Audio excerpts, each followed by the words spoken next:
1 2 3 4 5 हो चुका था। क्वेश्चन नंबर 6 पे आ जाते हैं।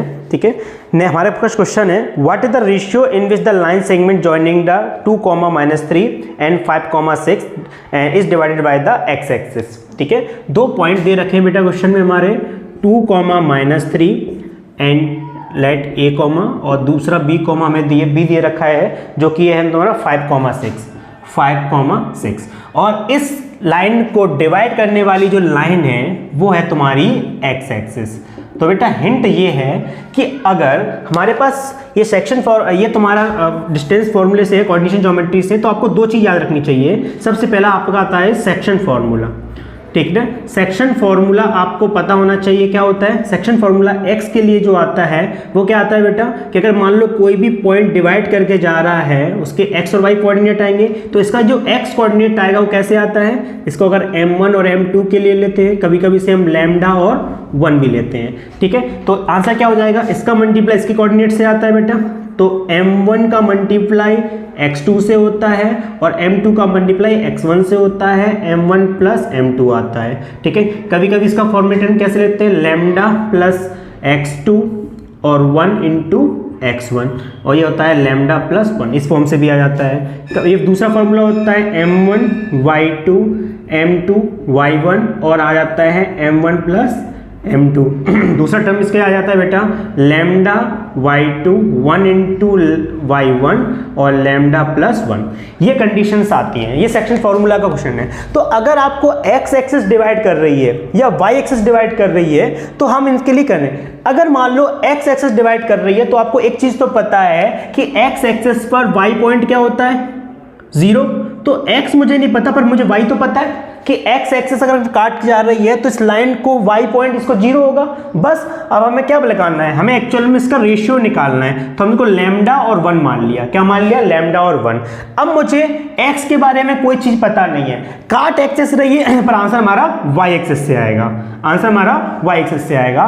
तो y एक्सिस को हमें पता है 0 है, फॉर्मूला लगा दो बेटा lambda into y1, lambda into y1 के y2 क्या है बेटा, लैम्डा इंटू y 6 है, तो 6 लैम्डा यहाँ जाएगा प्लस 1 का इंटू हो जाएगा -3 से, 1 का इंटू हो जाएगा -3 से, लैम्डा प्लस 1 आ जाएगा, लैम्डा का मल्टीप्लाई 0 से होगा तो यहाँ से बेटा लैम्डा का मल्टीप्लाई 1 से 0 से होगा, इस तरह पड़ेगा 6 लैम्डा और 3, ये 0 आ जाएगा, 6 लैम्डा -3 तो 6 lambda equal to 3, lambda equal to 3/6, ratio हो जाएगा 1/2। तो क्वेश्चन में हमें रेशियो ही पूछा था। फिर से सुनो कि अगर x एक्सिस कोई काट रही है तो हमारा आंसर y एक्सिस लेके जाएगा। अगर यहाँ पे अगर मान लो कोई क्वेश्चन होता कि जो लाइन है वो डिवाइड करने वाली y एक्सिस है, तो बेटा अगर y एक्सिस होती है तो y एक्सिस पे क्या 0 होता है, x 0 होता है। तो हम किससे निकाल देंगे, इस फॉर्मूले से निकाल देंगे। एक लाइन में आंसर आता है सिंपल फॉर्म में। ओके, तो नेक्स्ट क्वेश्चन है हमारा कि अगर हमारे पास एक ट्रायंगल दिया गया है ABC और ABC हमारे पास ट्रायंगल है, ट्रायंगल ABC, ठीक है, उसमें DE पैरेलल हमें AB के दिया है। ठीक है, अब हमारे पास कुछ टर्म्स दी गई हैं, AB हमारे पास जो लेंथ दी गई है बेटा वो ये दी गई है तुम्हें A, और DE तुम्हें दिया गया है, DE जो दिया गया है तुम्हें ये x दिया गया है, और BE हमारा क्या है यहाँ पर, ये वाली लेंथ तुम्हें B दी गई है, और आपको दिया है EC आपको दिया गया है यहाँ पर C। आपको ये गिवन है, आपको रिलेशन बताना है कि x की क्या वैल्यू आएगी इन ABC के टर्म में। तो आपको दिख रहा है कि यहाँ पर DE पैरेलल टू AB दी है।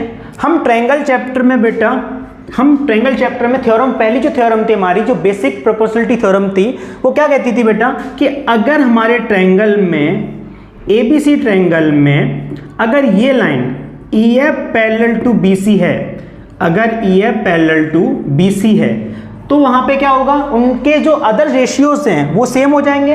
अब रेशियो याद करो, हमारी बुक में सिर्फ इतना लिखा है कि AE EB इक्वल होगा AF और FC। ये पर इससे तो काम हमारा चलने का नहीं, क्योंकि हमारे पास अगर मैं AD और DC के मामले में मुझको कुछ दिया ही नहीं है इसके मामले में।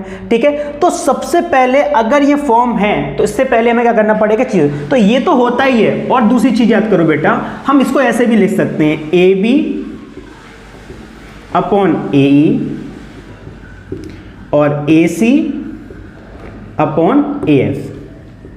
हम ये भी लिख सकते हैं। तीसरी चीज आ जाएगी बेटा, अगर हम मान लो ए ई ऊपर लिखना चाहते हैं तो ए ई हमारा ऊपर आ जाएगा, ए बी नीचे आ जाएगा, और ए एफ भी लिख सकते हो और ए सी नीचे लिख सकते हो, जैसा आपको कंडीशन यूज पड़े वैसे। तो हमारे पास कौन कौन सी है, ये साइड इस साइड के, ये साइड इस साइड के प्रोपोर्शनल होती है, ये पूरी साइड इस साइड की, ये पूरी साइड इस साइड की भी प्रोपोर्शनल होती है। ये तीनों कंडीशन यहाँ पे यूज हो सकती हैं। अब यहाँ पे देखो बेटा, अगर ये साइड, क्योंकि अगर ये लाइन पैरेलल है तो ये साइड तो है यूज, ए बी ए सी और ए एफ ए हो गया। अब हमें पता है कि अगर ये दो चेयर वाला ट्रायंगल, छोटा वाला ट्रायंगल और बड़ा वाला ट्रायंगल को एंगल, ये तो कॉमन है, तो जिस हिसाब से प्रोपोर्शनल भी या सिमिलर भी हो जाएंगे।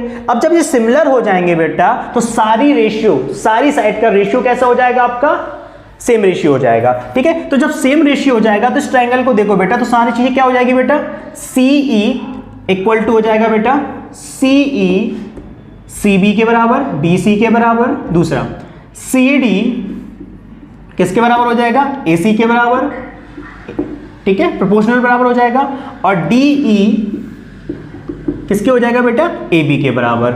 ये बेटा हम कब बोल पाए, हमें पता है बेटा कि अगर ये लाइन पैरेलल दी है, तो ये अगर लाइन पैरेलल है, इस लाइन के ये पैरेलल है, तो बेटा इनके ये रेशियोज हैं वो सेम हो जाएंगे। अब जैसे हमारे पास ये रेशियो सेम आए, जैसे इस ट्रायंगल में देख लो, जैसे ए बी ए ई और ए एफ और ए सी, इनका रेशियो सेम है, किस टर्म से, थ्योरम से, बेसिक प्रोपोर्शनलिटी थ्योरम से हो गया। अब क्योंकि हमारा रेशियो ए कॉमन है, तो ये साइड एंगल साइड से सिमिलर भी प्रूफ हो गया।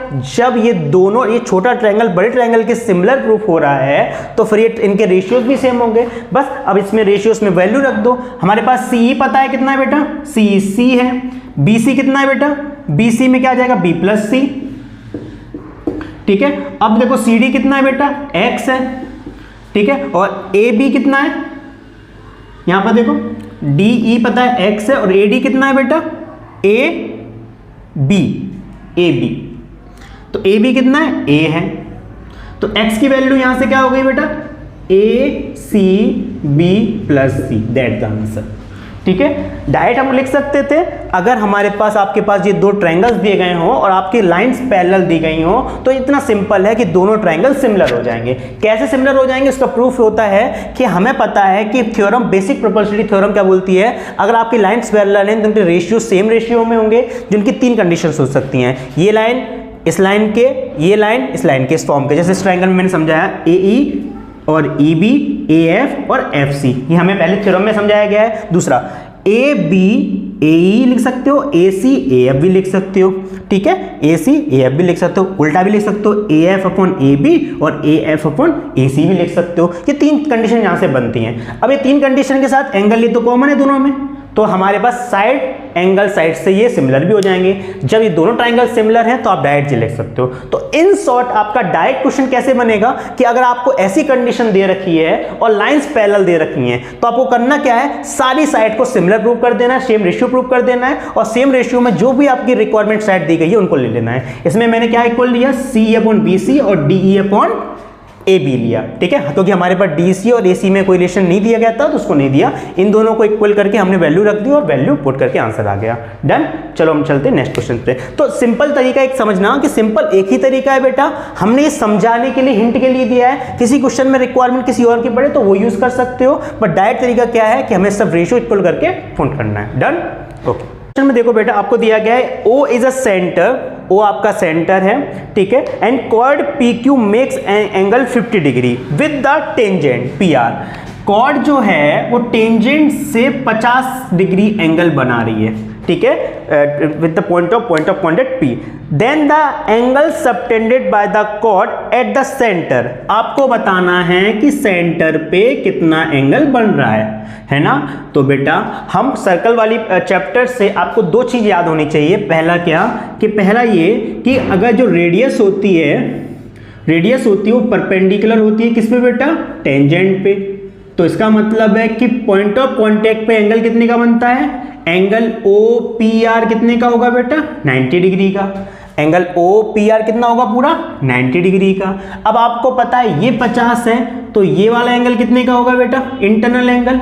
तो आपको पता है कि इन दोनों का सम कितना होगा, तो 50 प्लस OPQ इक्वल टू 90।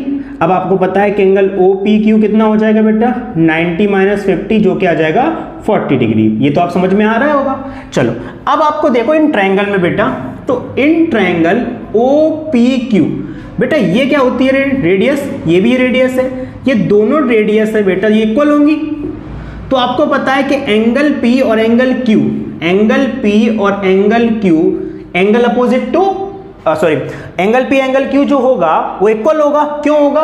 क्योंकि हमारे पास साइड इक्वल है। तो opposite angles are equal due to side equal है हमारे पास, यहाँ पर हो जाएगा।